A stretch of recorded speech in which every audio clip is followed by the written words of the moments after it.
If we look at the history of this country from 1776 on, we had an issue with slavery that wasn't addressed by the Founding Fathers. In the Constitution, slavery was actually legal.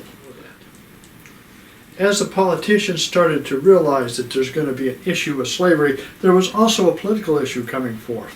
And the political issue was who's going to have the power on this country. We have the North versus the South already created, and it starts with, of all things, the Missouri Compromise of 1820. From 1846 to 1850, Wilmot decided that he would say there's not going to be any more slaves in any of the new territories, and for 4 years he proposes this legislation. It goes on every bill that's introduced, and yet it doesn't pass. The reason being is that the Southern politicians were still in force that day. The Southern Democrats had their power.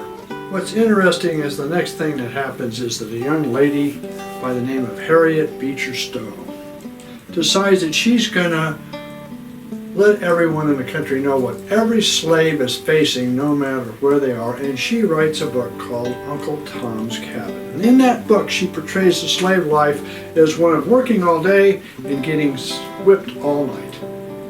It's a horrible rendition of a slave's life. Whether it's right or wrong, this book changed America. It was the second bestseller when it was introduced, and it became the manifesto for the abolitionists. Slaves were always portrayed as Uncle Tom's Cabin, no matter where it was in the northern part of the United States. That led to this tremendous outgrowing of the abolition movement, which became what? The Republican Party. So what we have now by 1859 and 1860 is we have the Republicans with their moral equivalent of abolitionists and slavery starting to inch away at the Southern Democrats who wanted to maintain power. They had power in almost every one of the committees in Congress. They controlled almost every cabinet. And yet they're starting to lose this because the moral equivalent is changing. Then by 1860, the Republicans had assumed control.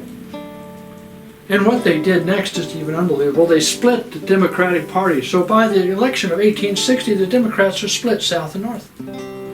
And because of that, they run two candidates against Abraham Lincoln.